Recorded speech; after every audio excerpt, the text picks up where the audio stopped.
प्रभु के मधुर नाम में आप सबों को जय मसीह की। परमेश्वर पिता का धन्यवाद हो, वो सब बातों में महान और पवित्र है। अपने बच्चों को प्यार करते हैं, उनकी सुधि रखते हैं। और इस समय जबकि हर तरफ एक महामारी फैली हुई थी जो अब कम हो रही है, उसके पीछे है एक वजह भी कि लोग घुटनों पे हैं, प्रभु से प्रार्थना कर रहे हैं कि प्रभु उठा लीजिए, प्रभु उठा लीजिए।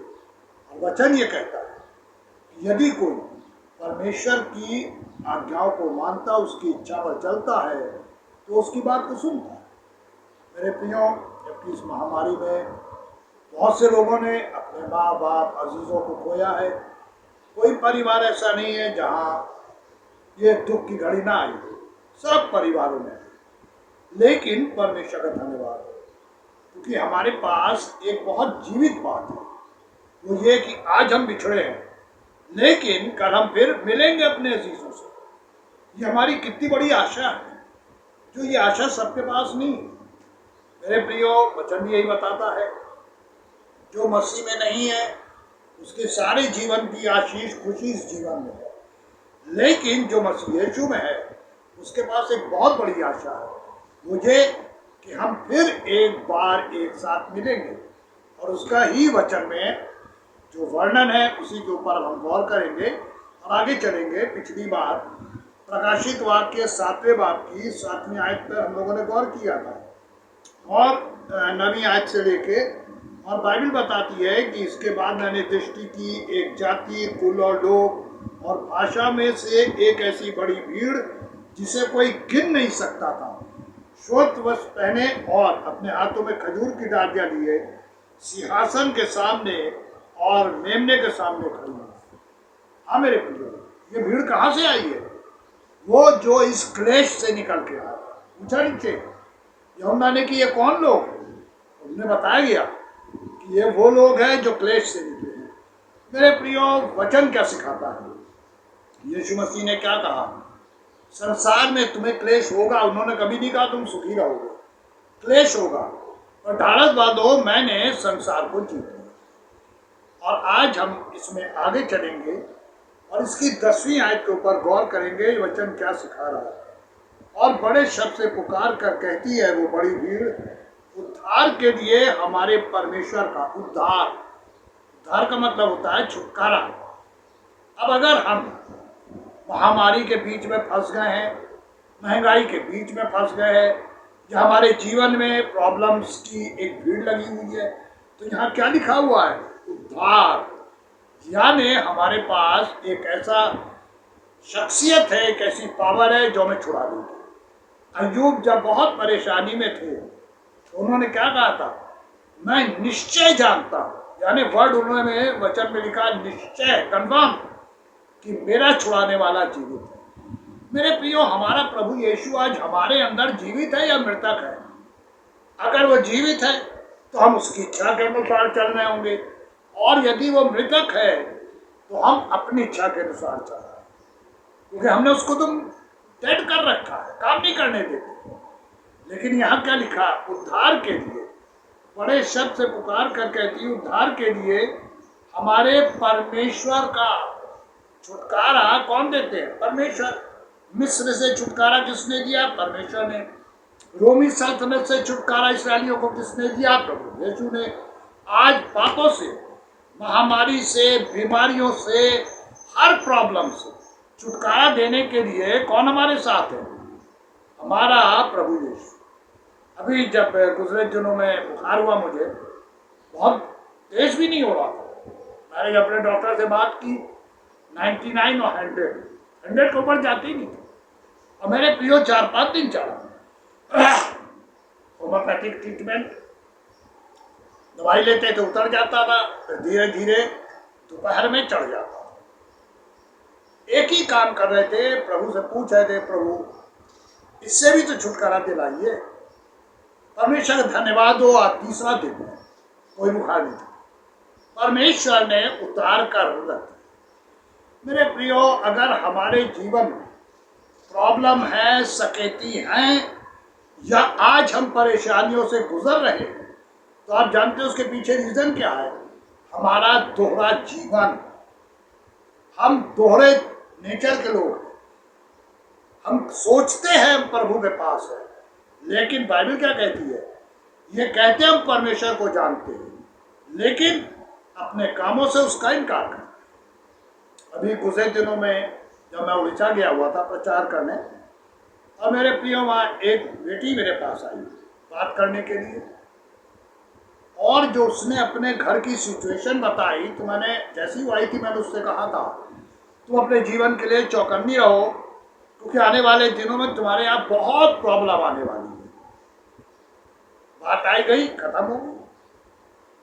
और इस बात को आज कई साल हो गए, मैं लौट आया, लेकिन अभी एक हफ्ते पहले, बल्कि 10 दिन पहले उस बच्ची का फोन आया, और उसने जो बात कही वो बहुत अजीब थी, और वो ये थी कि एक एक करके उसके परिवार के लोग 4 सालों में खत्म हो गए।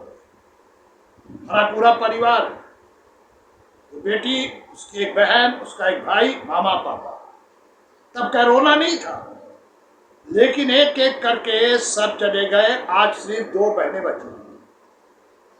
रीजन क्या है? दोहरा चरित्र। जब वो मेरे पास आई थी तब भी मुझे मालूम था कि वो दोहरे चरित्र में है, और मैंने उसे चौकन्ना किया। आज हम में से बहुत से लोग दोहरा जीवन जी रहे हैं, कहते हैं प्रभु को जानते हैं, कामों से इनकार कर रहे हैं। फिर दूसरी बात, हम अपने जिन पापों को मानकर अंगीकार कर लेते हैं, हमें उन्हें छोड़ देना चाहिए। यदि हम प्रभु के पास आए और हम अपने पापों को मान लिया, तो वचन क्या सिखाता है कि हम उन पापों में दोबारा इन्वॉल्व नहीं होंगे। लेकिन आज हमारी कंडीशन ये है कि हम पापों को छोड़ने के बाद फिर उन पापों में गिर रहे हैं। अब हम एक बात सोचें कि यीशु मसीह सलीब पे क्या बोल चुके थे? हे मेरे परमेश्वर, हे मेरे परमेश्वर, तूने मुझे क्यों छोड़ दिया? जाने जब परमेश्वर प्रभु यीशु को, जो पापों से लदे हुए थे, हमारे पापों से, अपना मुंह फेर लेते हैं और प्रभु पुकार उठते हैं, तो क्या हमें प्यार करेंगे हमारे परमेश्वर? क्या हमें लिपटाए रहेंगे? नहीं मेरे प्रिय। बाइबल बार बार इस बात को सिखाती और प्रेशर देती है कि अगर हमने अपने पापों से इंकार करा तो हमें उन पापों को छोड़ देना चाहिए। नहीं छोड़ेंगे तो हमारे जीवन में कभी मुश्किलातें कम नहीं होंगी, और एक दिन आएगा जब हम खुद बड़ी गलत सिचुएशन में होंगे। और उस बच्ची ने बताया कि उसके पापा आईसीयू में है, वेंटिलेटर पे, बाकी सब खत्म हो गए। मेरे प्रियो, उसने कहा कि प्लीज अंकल दुआ करें, और मैंने उससे कहा कि उनके सीने पे मोबाइल रखो, मैं प्रेयर करूँगा। वो गई, अस्पताल में ही थी, वहाँ गई, उसने डॉक्टर से बात की।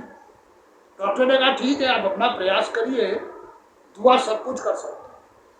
और मेरे प्रियो, उसने रखा। परमेश्वर का धन्यवाद हो कि आज वो वेंटिलेटर पे नहीं है, बाहर आ गया है अब अस्पताल में। ये महामारी कितने लोगों को ले गई? क्या आपने सोचा? बहुत से महामारी से नहीं मरे, बाकी बीमारियों से मर गए। लेकिन मेरे प्रियो, यहाँ क्या लिखा है 9वीं आयत 10वीं आयत में? और बड़े शब्द से पुकार कर कहती है, उद्धार के लिए हमारे परमेश्वर जो सिंहासन पे बैठा है, और मेमने का जय जयकार, और मेमने का जय जयकार। क्यों जय जयकार कर रहे हैं? क्योंकि छुड़ा लिए गए। हर वो शख्स जो छुटकारा पा जाता है अपनी बीमारी, अपनी मुसीबत, अपनी परेशानी, अपनी गरीबी, वचन क्या बताती है? वो जय जयकार करता है, उसके अंदर से एक खुशी निकलती है। आज हमारे अंदर क्या है? खुशी या गम?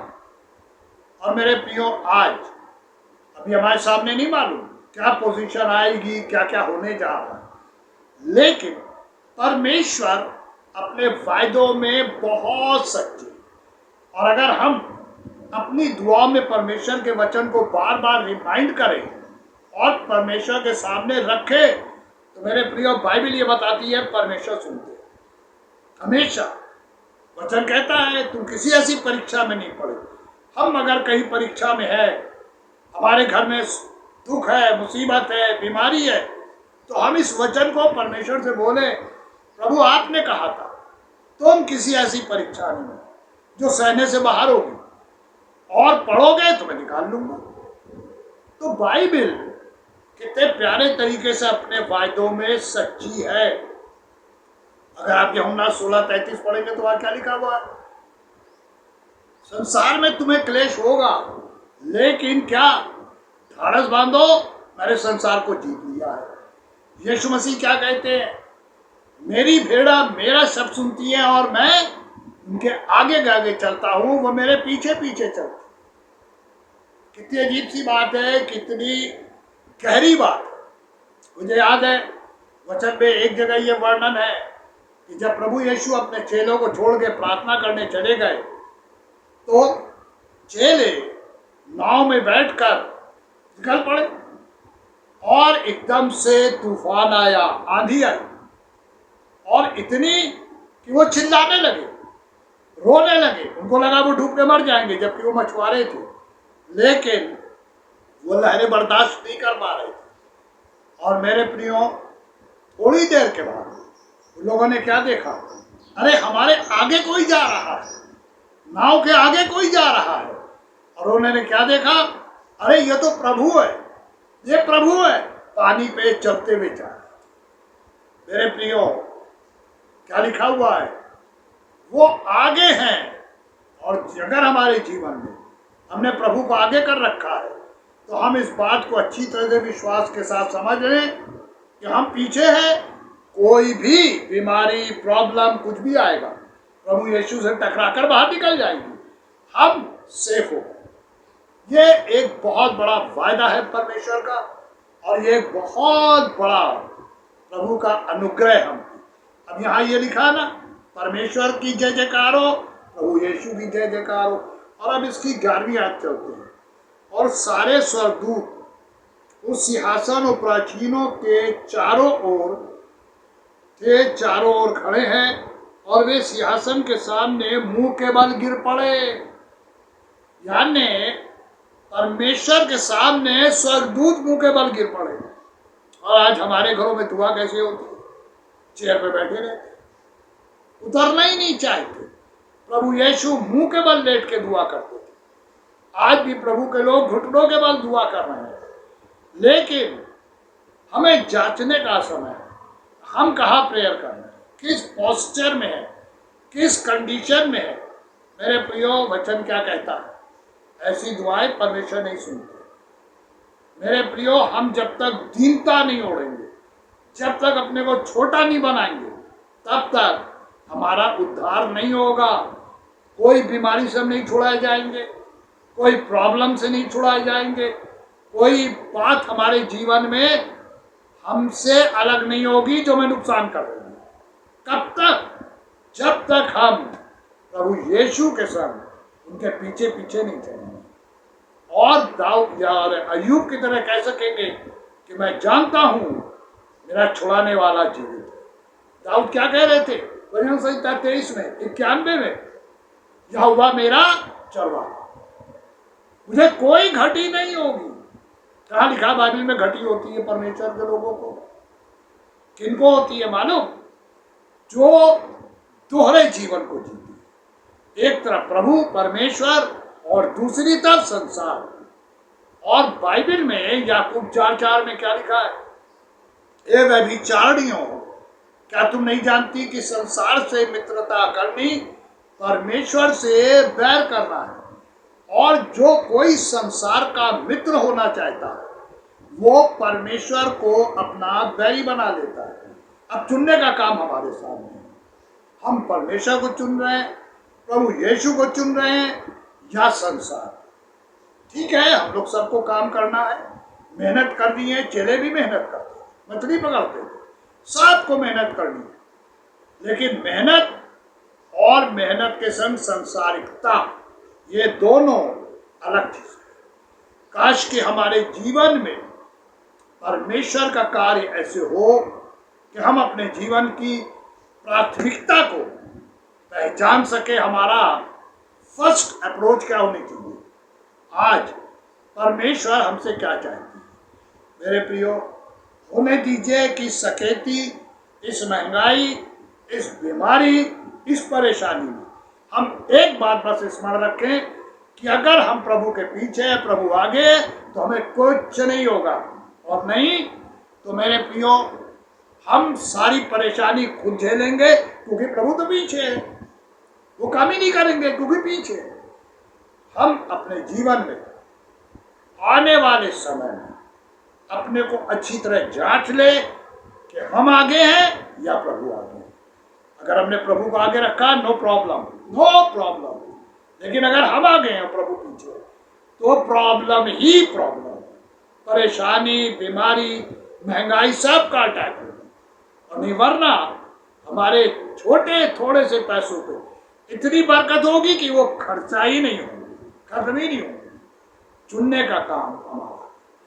मेरे प्रियो, आज हम परमेश्वर की जय जयकार कर सकते हैं अगर हम उन्हें अपने उद्धार की शक्ति का एक्सेप्टेंस मान लें कि वो छुड़ाने वाला है। आज इसी प्यारे वचन और इसी एक चैलेंज के साथ, एक चेतावनी के साथ परमेश्वर का वचन यही खत्म कर रहे हैं। परमेश्वर की आशीष आपके संग हो, ताकि एक सही निर्णय आपके जीवन में आशीष का कारण बने। आमीन।